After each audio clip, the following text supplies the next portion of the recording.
Hello, everyone. This is Jonathan Little. I'm here today with the 156th episode of Weekly Poker Hand. That sounds like 3 years. 3 years is a long time, but I don't like to pat myself on the back too much, so we're just going to get right to another poker hand. Here, we are playing 15300. Again, this is from a $2,500 buy-in tournament, and we face a raise from a player in seat 1. We don't know. He makes it 800, and then another player in the low jack seat calls. So pocket kings playing, well, as you can see, 30,000 versus the initial raiser and 15,000 versus a caller. I think we have a pretty easy re-raise. If you have watched the previous few episodes of Weekly Poker Hand, definitely check them out if you have not already. They were a lot of fun. We have a very loose, aggressive image. We simply must have a very loose, aggressive image, given we've been splashing around quite a bit. So I'm definitely going to 3-bet this, and I think you can make it 3,000 or so. That seems like a pretty nice sizing, and that is what I do. You typically want to make it about 3 times the initial raise minus a little bit when you're facing one player. So that would be about 2,400 minus a little bit, so call it 2,200, plus the amount that the caller puts in. So 2,200 plus 800 is going to be about 3,000. And that's going to be a little less than a pot size raise. That's typically what you're going to want to do when you are relatively deep stacked, when you do want to re-raise. From out of position, you typically want to make it a little bit more than a pot size re-raise. So anyway, I make it 3,000. Alan Kessler folds small blind. Paul Volpe folds the big blind. Initial raiser calls, and the initial caller folds. So heads up, playing 27,000 effective. We get a great flop. Comes king, 10, 9, and the opponent checks. So some people like to slow play, but I'm not a big fan of slow playing, especially on boards where my opponent can have something. Notice if he has any king, he's never going to fold, and certainly could have hands like king, queen, and king, jack, and maybe king 10 suited, maybe king 9 suited in his range. If he could easily have a hand like pocket queens or pocket jacks and not fold. He could also have a 10 like ace 10, queen 10, jack 10, 10, 9. He could have hands like 9, 8 and not fold. So basically, there's a lot of hands that he could easily have that will not fold. Notice if he has a hand like pocket 5s, he's just never putting money in the pot unless he improves to a set, and that's going to be very, very rarely. So there's not a whole lot of merit in slow playing versus those hands. Notice hands like ace queen and ace jack have a gut shot, and if the ace queen and ace jack will very rarely bluff if they do not improve to a hand that beats me, well then I don't really want to give them that opportunity to beat me, right? And also if our opponent does have ace queen and the turn's a queen, it's not like he's going to lose any money. And if he has ace queen and the turn's an ace, well, he's going to be on the hook for 2 bets, but even then it's not like we're stacking the guy. So I think we just want to bet here. And in this spot, I don't think we need to bet too big, maybe 3,500 or so, just about half pot. I do 3,000 and our opponent does call. Now, typically on boards that are somewhat coordinated and high card boards, you want to bet a little bit larger in general. So maybe I should have just bet larger with my whole range. But when you block a lot of the hands you're trying to normally get called by when you have a good hand, like say I had queen jack here, I would definitely bet bigger because then I don't block all the top pairs. Whereas with pocket kings, you make it much more difficult for your opponent to have a king, right? Because there's only one king remaining in the deck. That said, if your opponents are paying attention to your strategy, they will know that when you bet smaller in the spot, maybe something's going on. So you certainly don't want to introduce that into your game. So that's why I would probably have preferred a slightly larger bet like 3,500 as opposed to 3,000, but whatever. I don't think very many people pick up on things like that. Maybe some people do, and if that's the case, then clearly altering your bet size is a gigantic error. Anyway, turn to 7. It's a great card for me. Jack 8 is very unlikely. 8-6 is very unlikely. So we are still very, very happy here. Our opponent checks, and I'm just going to bet again.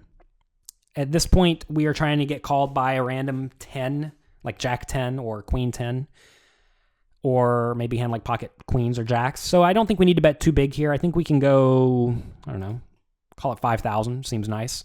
And that is exactly what I do, and the opponent calls. Notice this sets up a river shove. Our opponent has 19,000 and the pot is 23,000 on the river. So if my opponent checks, I could certainly consider shoving on some boards. And I would shove some portion of the time, even when I could be against the obvious queen jack straight, because our opponent could just be sitting here with 10-9 and never fold, or king 10 and never fold, or pocket 10s or pocket 9s and never fold. So there are a lot of hands that can call an all in on the river. Anyway, river's a queen. That is not the card we wanted. We really did not want a queen or a jack on the river. Every other card is great. An 8's not particularly good.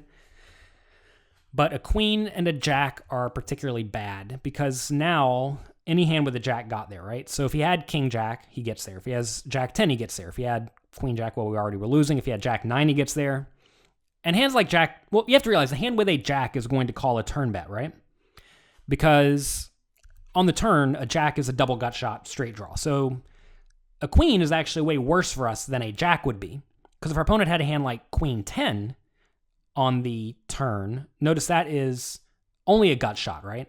And for that reason, the gut shots with a pair may actually fold on the turn, whereas the open-ended straight draws or the double gut shots on the turn are not going to fold. So I guess an 8's also equally bad in that case then. So I guess we'd rather have a jack as opposed to a queen or an 8. So that's kind of cool.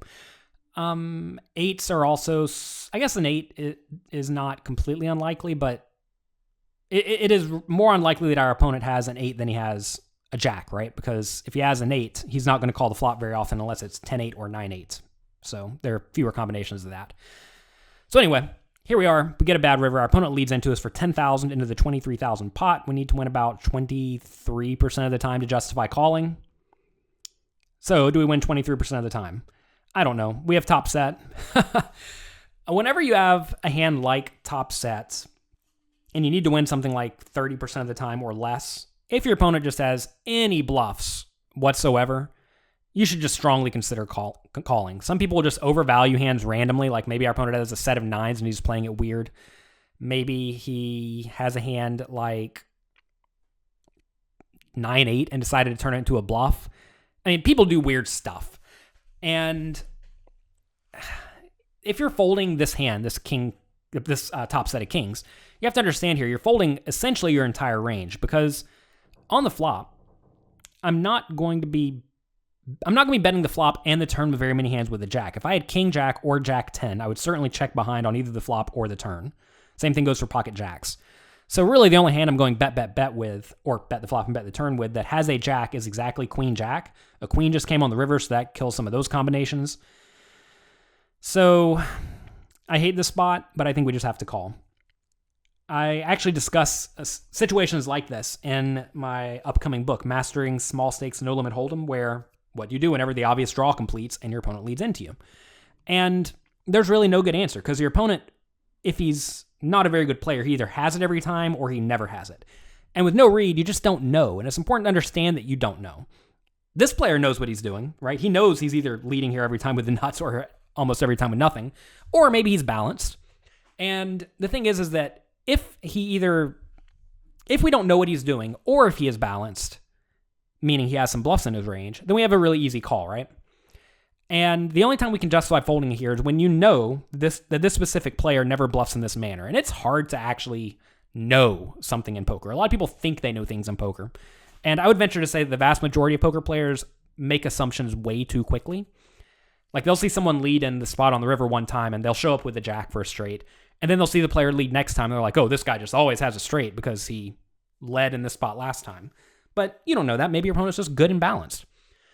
So anyway, I'm going to call here. I don't think I'm ever folding. I'm trying to think what's the worst hand I'm going to call with here. If I had king queen, I'm probably calling. King 10, I'm probably calling as well. King 9, guess I'm calling. Okay, so what about queen 10? Am I calling queen 10? I think queen 10 is where it starts to get a little bit close. So somewhere in there is the cusp, I imagine. But this is a dicey spot. It's hard for our opponent to be bluffing. I'm really expecting to see more weird overvalues with stuff like queen 10 than I am just stone bluffs, because really there aren't very many stone bluffs besides hands with an 8, right? So that's going to be it for this episode. Well, I guess let's see if I called. Clearly, I know I'm calling here every time. And he has pocket jacks, so a hand that makes perfect sense, right? He raised pre-flop, just called our 3-bet, check called with a gut shot on the flop, check called the turn with the open-ended straight draw on a pair, and then led when he got there. I mean, he played it about as face-up as he could, and again, not knowing the player, I did not listen. That's going to be it for this episode of Weekly Poker Hand. Thank you very much for being here. I don't know if we're going to go for another 3 years of Weekly Poker Hand, but we'll probably be back with another one next week.